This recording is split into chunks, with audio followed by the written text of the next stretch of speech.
নমস্কার, আমি কৃষ্ণা। বং এন বের আরেকটি নতুন ভিডিওতে আপনাদের সবাইকে স্বাগত জানাই। আশা করি আপনারা সবাই খুব ভালো আছেন। আজকে সকাল সকাল বরকে লাগিয়ে দিয়েছি অ্যাভোকাডোগুলো পেড়ে নিতে। এই অ্যাভোকাডোগুলো ম্যাচিওর হতে বেশ অনেক সময় লেগেছে। আর জানেন তো, অ্যাভোকাডো গাছে পাকে না, পাড়ার পরে কিছুদিন রেখে দিতে হবে, তারপর পাকবে। একবার গাছের অবস্থা দেখুন। এই বছর শীতকালে এত ফক পড়েছে যে পাতাগুলো দেখুন একদম খারাপ হয়ে গেছে। এখন তো স্প্রিং শুরু হলো, আশা করি নতুন পাতা শিগগিরই আসবে। বাবা ফল পেড়েছে, তাই মিষ্টুরও ফল পাড়তে হবে। দেখুন এখানে ফল পেড়ে ও কি খুশি। আর সাইজটাও দেখুন বেশ দারুণ হয়েছে। এইটুকু গাছ থেকে মোটামুটি আমরা 7-8টা অ্যাভোকাডো পেয়েছি। এই যে দেখুন, দেখতে কি সুন্দর লাগছে। আমাদের লেবু গাছ তো আপনারা দেখেইছেন, মোটামুটি রোজই একটা দুটো করে পারছি। সত্যি কথা বলতে এই সময় আমার বাগানে ঘুরতে খুব ভালো লাগে। এখন আমাদের ফেভারিট টাইম পাস হলো আমাদের গাছপালার যত্ন নেওয়া। অবশ্য গাছগুলো এখনো ছোট, কিন্তু কলমের গাছ বলে তাড়াতাড়ি ফুল আর ফল হচ্ছে। এই যে আমাদের বাগানের একটা অ্যাভোকাডো আপনাদের কেটে দেখাই।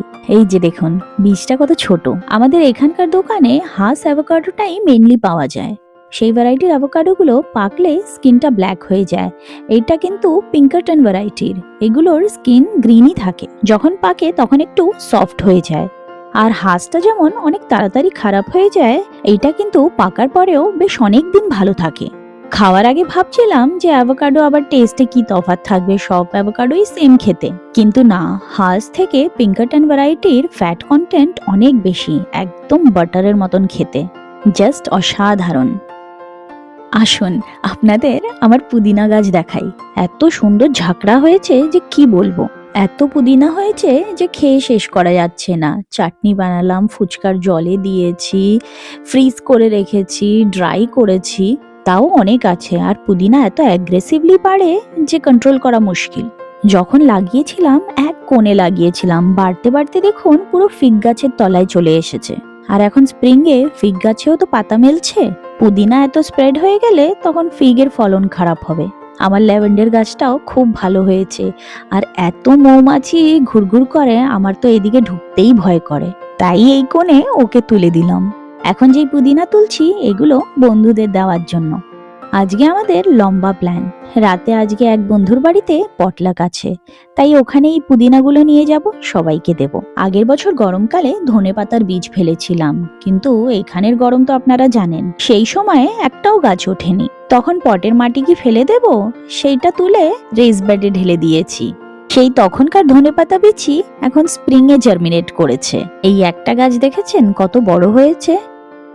প্রত্যেক বছরই আমাদের কমিউনিটিতে খুব ভালো হোলি সেলিব্রেশন হয়, এই বছরও তাই হয়েছে। এখন আমরা হোলি খেলতে কমিউনিটি পার্কের দিকেই যাচ্ছি। আজকে হোলি খেলার জন্য বাড়ি থেকে আবির, মিষ্টুর জন্য পিচকারি, এগুলো সব নিয়ে এসেছিলাম। এখানে যারা খেলতে এসেছে তাদের জন্য ফ্রিতে আবিরও রেখেছে।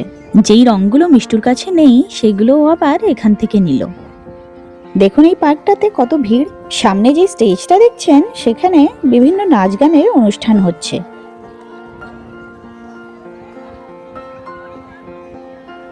আজকের অনুষ্ঠানের জন্য আমাদের নেবারসের বাচ্চারা অনেকদিন ধরেই প্র্যাকটিস করছিল। প্রোগ্রামটা ওভারঅল খুবই ভালো হয়েছে।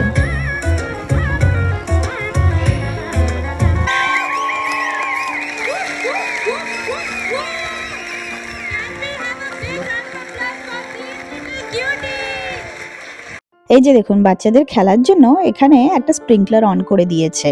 আর জল পেয়ে তো বাচ্চারা একেবারে খুশিতে পাগল। আজকে ওয়েদারটাও ভালোই গরম, কিন্তু জল তো খুব ঠান্ডা। আর কাল বাদে পরশুই তো স্কুল। আমার শুধু এটাই ভয় যে সর্দি কাশি না লেগে যায়। মিষ্টুর অবস্থা দেখুন, এই তো এলো, এখনই ভিজে বসে আছে। স্প্রিং সিজন তো পড়ে গেছে, কিন্তু ওয়েদারটা এখনো তেমন গরম হয়নি, তাই একটু ভয় করে। হুট করে যদি জ্বর হয়ে যায় তখন তো বিপদ।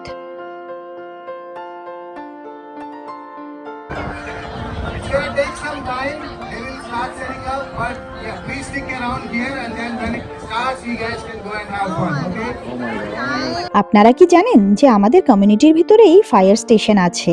এখন স্টেজে অ্যানাউন্সমেন্ট হলো যে ফায়ার গার্ডসরা এখানে ফায়ার ইঞ্জিন এনে জল স্প্রিঙ্কল করবে, specially for the Holi celebration.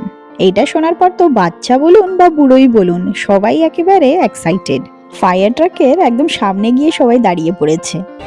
এই যে দেখুন জল স্টার্ট করে দিয়েছে, আর জল যেদিকে পড়ছে এখন সবাই সেদিকেই দৌড় দিচ্ছে। কি মজা বলুন।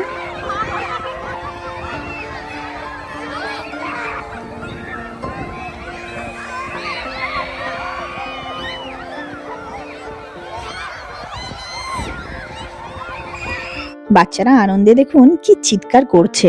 এই ধরনের এক্সপিরিয়েন্স আমরা ফার্স্ট টাইম করলাম। সত্যি অনেকদিন বাদে একেবারে দেশের মতন আনন্দ করলাম।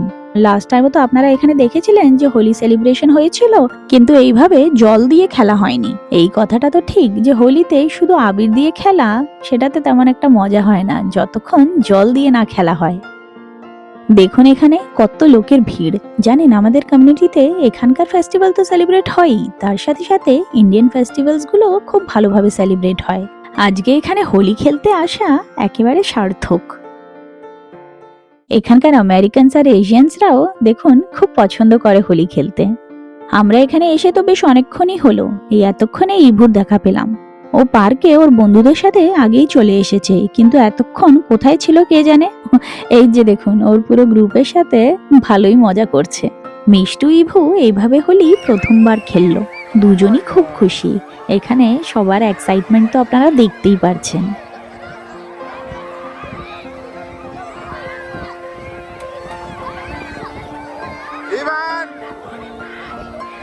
এখানে দেখুন ফায়ারম্যানরা হোসটা এদিক ওদিক ঘুরিয়ে ঘুরিয়ে চারিদিকে জল ছেটাচ্ছে। আমার কমিউনিটির বন্ধুরাও বলছিল যে হোলি খেলতে আসবে, কিন্তু এখানে এক দুজন ছাড়া আর কাউকে দেখলাম না।